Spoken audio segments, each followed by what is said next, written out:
V Smrečju se odpira idiličen pogled na vrhove slovenskih gora, na obširne gozdove in Ljubljansko kotlino. V ta kraj privablja tudi romarska cerkvica, posvečena Mariji Vnebovzeti, ki že stoletja nemo zre v zeleno dolino pod seboj. Nedaleč z Vrhnike, v smeri proti Žirem se razprostira Podlipska dolina. Skoznjo teče potok Podlipščica, na obronkih pa jo kot venec zaokrožajo gozdovi okoliških brežin.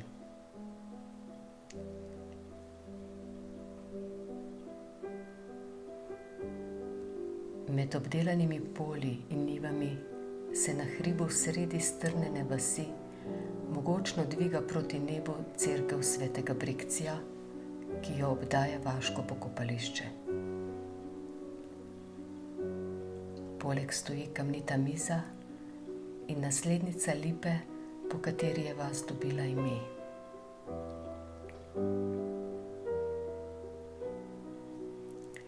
Matečkova brunarica pa je lepša kot kdajkoli prej.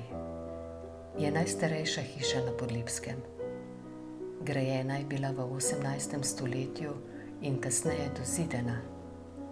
Ohranjena je njena zunanja in notranja podoba.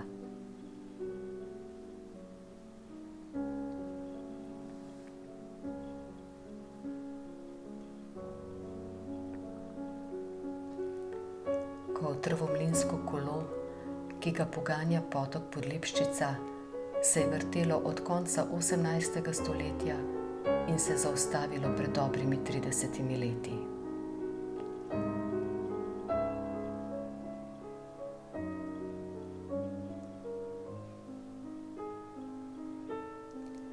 Žita, ki so jih v mlin prinašali domačini iz Podlipe in iz okoliških vasi, so mleli v različne vrste moke.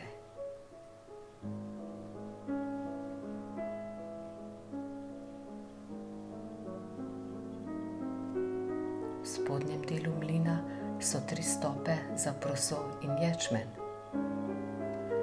Sedaj v mlinu ni več ropota, kolo se zavrti le še redko kdaj.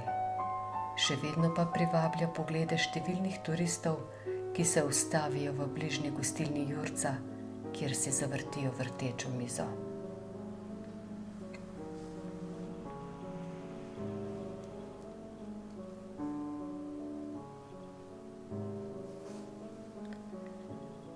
Na razstavi, ki je bila postavljena ob 750-letnici prve pisne omembe Podlipe, je prikazanih več kot 130 različnih predmetov, ki ponazarjajo bivalne prostore in življenje naših prednikov.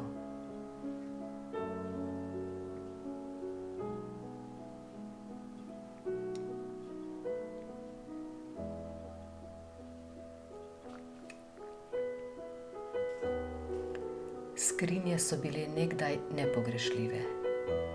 V njih so shranjevali hrano, dokumente, predvsem pa tekstil. Meden je sodila boljša posteljnina, manjši in večji vezeni prti, čipkasto spodnje perilo, krstna bela oblačila, vezene brisače in drugo. Vzorci in barve vezenin so bili različni, predvsem motivi rož in nabožne podobe.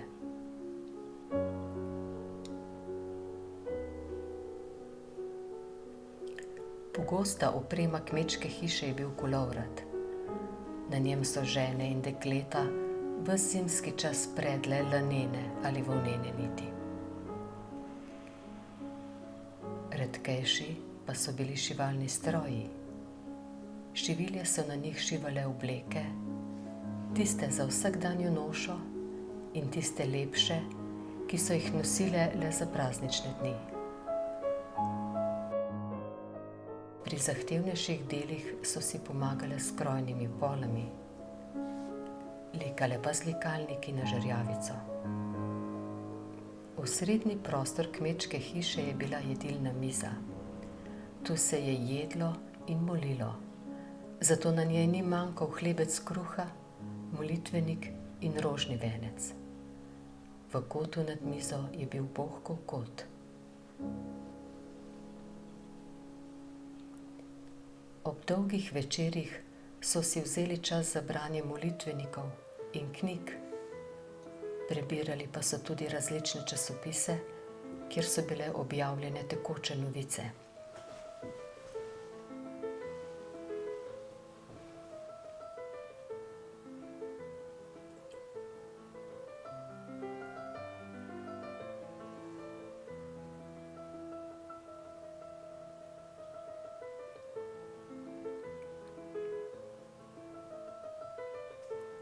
Slika prikazuje učence šole iz Šentjošta, ki so leta 1927 peš odpravili na izlet v Žiri.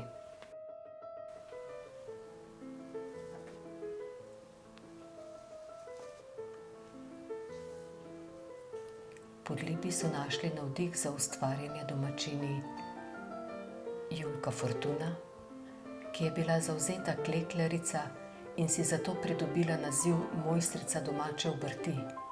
Napisala pa je tudi zbirko pesmi Iz srca do srca. Marija Brenčič Jelen je bila pisateljica in pesnica.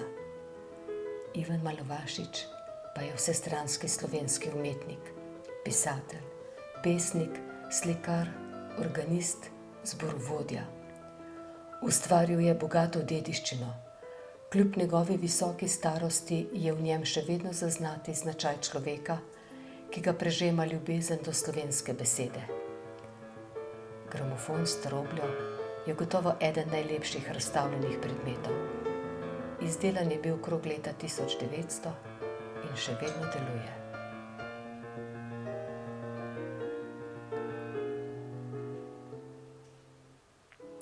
Šolski zvezki iz leta 1927 in 1928 ter učbeniki razkrivajo učno vsebino takratnega časa.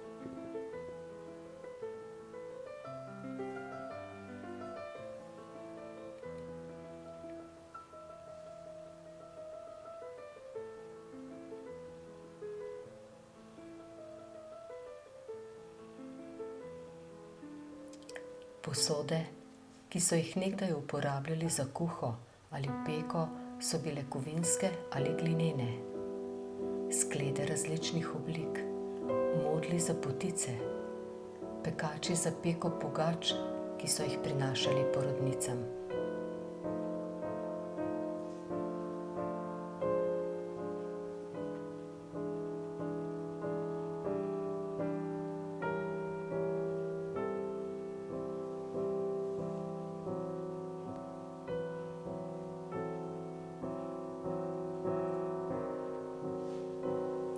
Lončeni lonci so služili za hranjenje masti.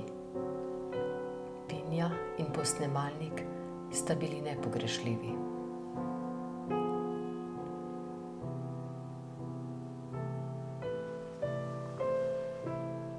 Leseno prešo so uporabljali tudi za stiskanje mesnega želodca.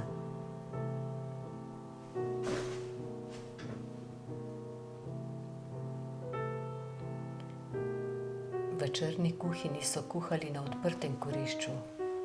Ob ognju je bil postavljen trinogi podstavek z loncem ali hlapec, na katerega so lonec obesili.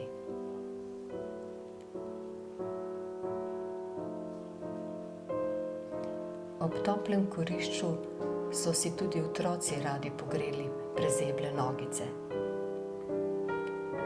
Na steni v kuhinji so viseli kuhinjski pripomočki, tudi kita čebule in česna.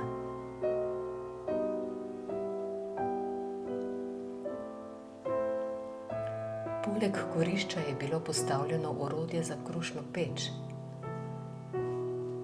Na suhem pa so morali biti tudi razne košare, prav tako sita in rešeta za sajanje moke.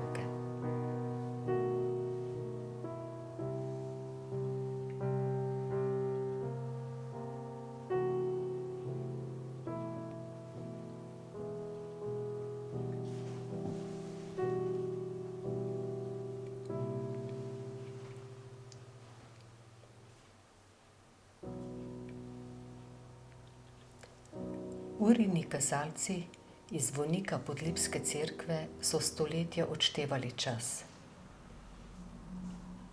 Pa tudi petelin, ki je kazal smer vetra na Smreški cerkvi, ima dolgo zgodovino za seboj.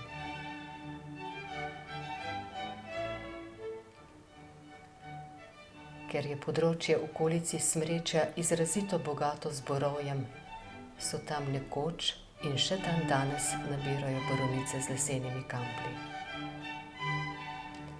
Z nečkami pa so odstranjevali pleve iz žita, ajde ali fižola.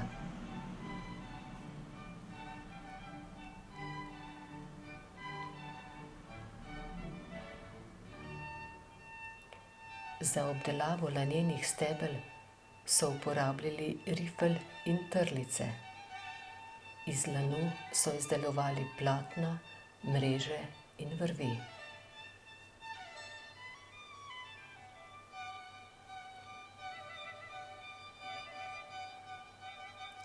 V leseno čutaro so si natočili vodo in jo odnesli s seboj na polja ali njive.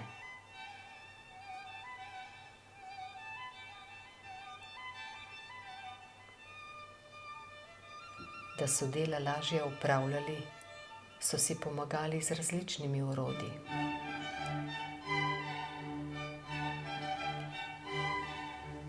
V nobeni hiši ni manjkala smetišnica in metla, pa tudi škaf s perilnikom so rabili, če so perilo hoteli oprati.